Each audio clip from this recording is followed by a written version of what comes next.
I bear witness over there is no God but the one God, Allah, and I bear witness that Mohammed is his messenger and the seal of prophets. Ramadan Mubarak. Yes, I was asked if I would come and work with the brothers in the weekend program. For those of you who may not know, I used to be in the scouting. I used to have a scouting program. And I was the assistant scoutmaster for Yusuf Mukman. He's made his transition now. And then I became scoutmaster. So working with boys, I know I work with boys. Right? And the first thing you got to do is get their attention. It took a little while, because they will test you. That's okay, that's what children do. They will test you. And a couple of times I told them, I said, you know, I can be out making me some money. I don't have to be here. They look up at me and I said, I'm talking to all of you. I don't have to be here. So, in fact, if you don't want me to be here, let me know. And they get serious. All right. So we started off talking, teaching them, you know, my whole area is business and technology, and entrepreneurship. You start exploring things with them, suggestions with them, and see what they might adapt to, be interested in. Business ain't not catching on real good. I even told them, I said, you know, you guys might want to think about, as an entrepreneur, talking to Sister Dr. Lynn. I said, you know, that the book on African American that they put out, Sisters Dr. Lynn.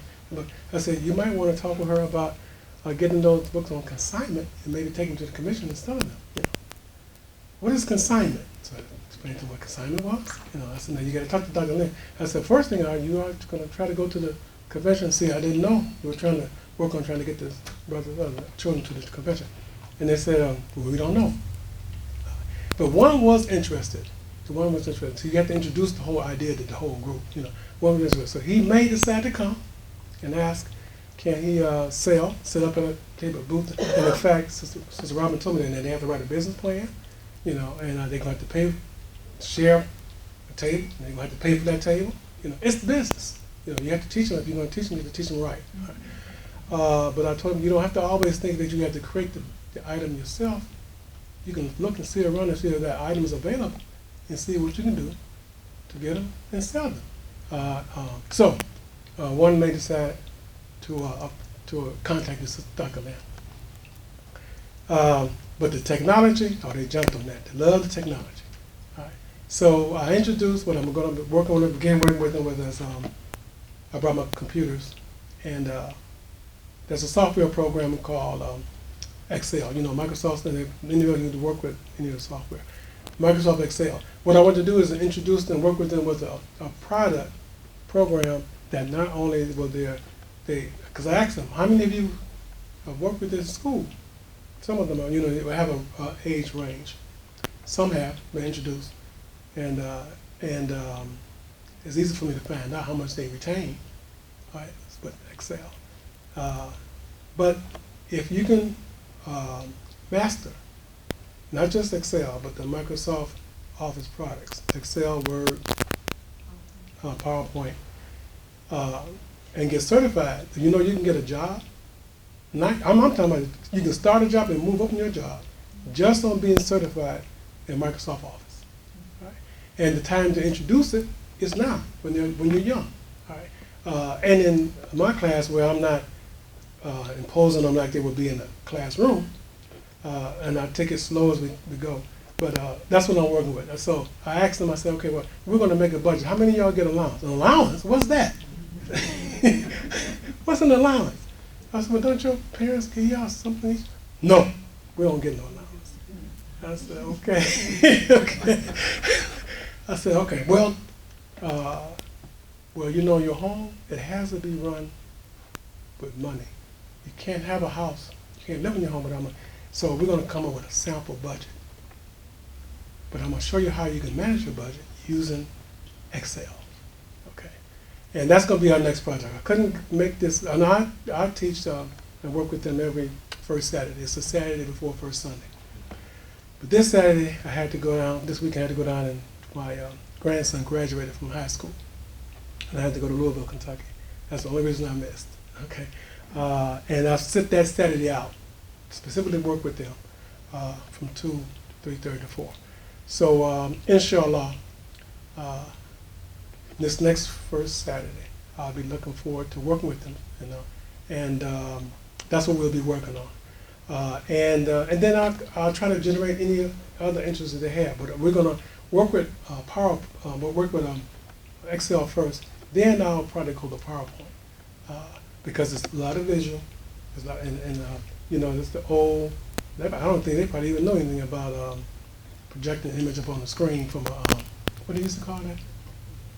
Projector. I don't even use those things anymore. I forgot even how to use terminology.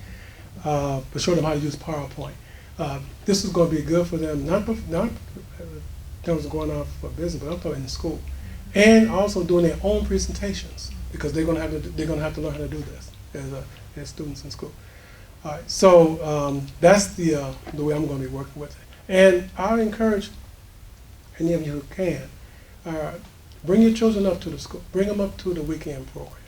All right, there are individuals here who love to work with them, see the value that we have with them. They are our future. All right, and if they don't get the attention here, they're going to get it somewhere. All right, and with the other areas where they get it, it's probably not going to be what you really want them to have. So tie up that time. One of the things I reflect back on my grandson, my wife and I, we marveled at it. They have a real tight-knit family.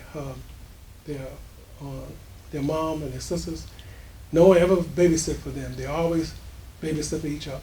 Okay, I'm talking about, when I say tight-knit, I mean tight-knit. And so we were at dinner at my grandson's graduation, and my wife, she just marveled at all the parents. We grandparents on one side, other grandparents on the other side. We were all there. All right? And the young people, they're both grandsons, and we had a granddaughter. Very respectful, and not in the streets, not on drugs, none of that kind of stuff, And they're spiritual. They're not Muslims, but they respect us for being Muslims. All right, and we respect their religion. I got one grandson. He wants to be an evangelist, Christian. He's going to be going to Oral Roberts University. Now, what I look like telling him, well, you're going down the wrong road. I'm not going to do that. I'm not going to do that. I respect his decision. I'm going to help them. I have a way I can help them. But a manable young man, excellent, fantastic. That's what we want. That's what we want with our children to come here. That's what I loved about the Scouting program. One of the reasons why I don't really fight to put a Scouting program here? Because the thing that's happening to the Scouting program. The Scouting program now is not like the Scouting program was when I was in Scouting. I can tell you that right now. It's just not there. It's just so many things about it that I disagree with. The Mormons, some of the changes they made, the Mormons, they pulled out of that Scouting program and created their own Scouting program because of the changes that have been made. Now, I don't want to go on to any negative things. Let's keep it on the positive anyway. So, but I just want to remind you, if you have children, grandchildren, any of them who can benefit from the program, bring them up. Bring them up. As Sister Jamila said, let's expand our family.